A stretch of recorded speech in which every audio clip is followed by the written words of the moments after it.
नमस्कार, स्वागत आहे आपल्या सर्वांचं माझ्या किचनमध्ये। तुम्ही जर कधी मुंबई पुणे हायवेवर नाश्ता केला असेल, तिथल्या हॉटेलमध्ये जर तुम्ही उपमा खाल्ला असेल तर तुम्ही हा उपमा मग नक्कीच खाल्ला असेल। मुंबई पुणे हायवेवर एक रेस्टॉरंट आहे, उडुपी रेस्टॉरंट। तिथे हा उपमा मिळतो। त्याची चव इतकी अप्रतिम असते ना की खाल्ल्यानंतर आपल्या तोंडामध्ये बराच वेळ ती टेस्ट राहते। अगदी तसाच परफेक्ट आंबट गोड चवीचा उपमा आज आपण बनवणार आहोत।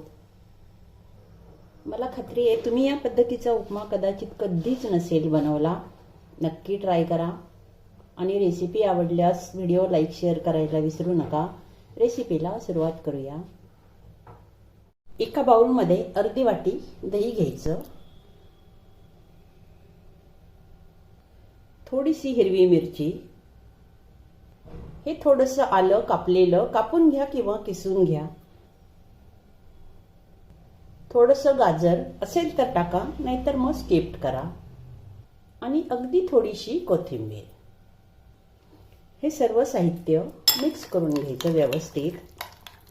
दही थोडंसं आंबटच घ्या।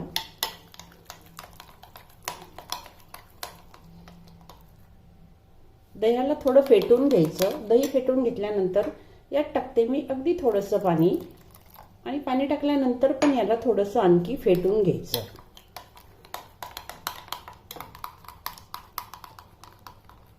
हे तयार केलेलं मिश्रण आता आपण एका बाजूला ठेवून देऊ। हा घेतला आहे मी 1 वाटी जाड रवा। तुम्ही जाड घ्या किंवा बारीक घ्या, कुठलाही चालेल। गॅसवर कढई तापायला ठेवली मी। त्यात टाकते अगदी थोडंसं, म्हणजे अर्धा टीस्पून साजूक तूप, किंवा इथं तुम्ही तेल सुद्धा वापरू शकता। तूप थोडं गरम झाल्यानंतर त्यात हा रवा टाकायचा, आणि याला आपल्याला लो फ्लेमवर भाजून घ्यायचं। याचा कलर नाही बदलला पाहिजे, पण रवा मात्र खूप छान भाजला गेला पाहिजे, खमंग।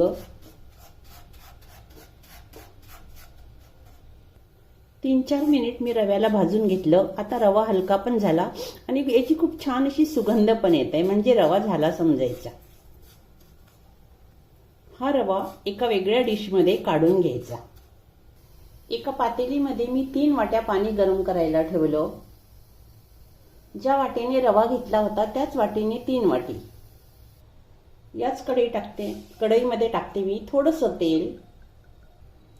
1 चम्मच टाकायचं साजूक तूप, कारण साजूक तुपामुळे उपम्याला खूप छान टेस्ट येईल। तेल टाकल्यानंतर त्यात टाकायची अर्धा टीस्पून मोहरी। मोहरी छान तडतडू द्यायची, म्हणजे खमंग फोडणी बसते। अर्धा टीस्पून जिरे, नंतर त्यात टाकायची उडदाची डाळ 1 टीस्पून।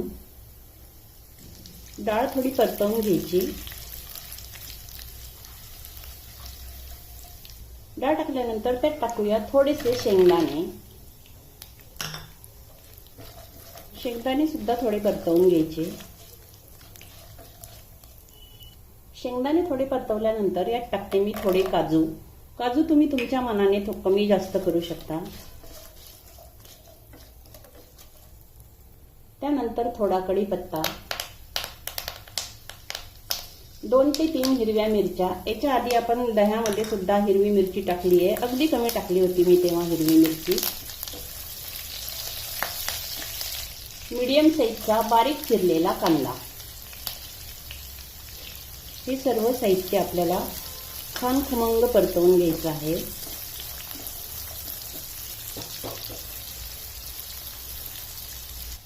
कांदा छान गुलाबी होईपर्यंत हे सर्व साहित्य आपण परतवून घ्यायचं आहे।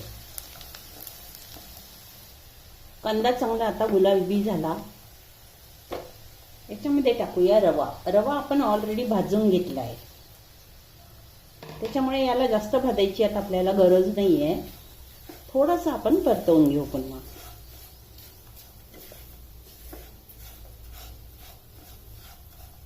यामध्ये टाकायचं चवीनुसार मीठ।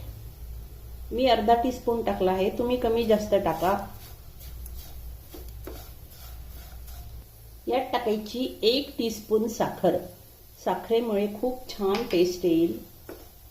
साखर पण मिक्स करून घेऊ। थोडं 1 मिनिट परतवल्यानंतर यात टाकायचं आता हे दह्याचं मिक्सचर जे आपण तयार करून ठेवलं होतं। अशा पद्धतीचा उपमा कदाचित तुम्ही कधीच नसेल बनवला. आता हे टाकल्यानंतर काय करायचं, आपण गरम पाणी टाकायचं याच्यामध्ये, जे एका साईडला आपण गरम करायला ठेवलं होतं पाणी. तुम्हाला जर खूप सुटसुटीत उपमा करायचा असेल तर तुम्ही पाणी कमी टाका, आणि तुम्हाला जर असा छान लापशीसारखा हवा असेल तर तुम्ही तुमच्या अंदाजाने पाणी टाकू शकता. याच्यामध्ये मिक्स करून घ्यायचं. मला उपमा खूप मोकळा पण नाही करायचा आहे, मला थोडासा असा लापशीसारखा उपमा पाहिजे. त्याच्यामुळे मी जे 3 वाट्या पाणी गरम केलं होतं आपण, त्यातलं मी 2 वाट्या पाणी टाकलं. आणि जर अजून लागलं तर मग मी टाकेल, कारण ऑलरेडी पाणी गरमच आहे. इथे एक गोष्ट तुम्हाला लक्षात ठेवावी लागेल, जर रवा तुमचा बारीक असेल तर तुम्हाला पाणी मात्र कमी लागेल, आणि रवा जर जाड असेल तर मात्र तुम्हाला पाणी लागू शकतं, जेवढं आपण गरम केलं होतं तेवढं. यामध्ये पुन्हा टाकायचं शेवटी 1 चम्मच साजूक तूप. पुन्हा मिक्स करून घेऊया. मला असा सॉफ्टच उपमा बनवायचा होता.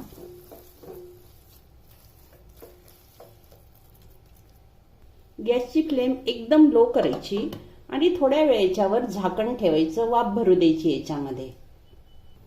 2 मिनिट वाफ भरल्यानंतर झाकण काढून घेऊया. पाणी थोडंसं कमी जास्त लागू शकतं कधी पण, कारण काय होतं, रवा कधी कधी जुना असला ना, मग तो पाणी जास्त ऍब्झॉर्ब करतो.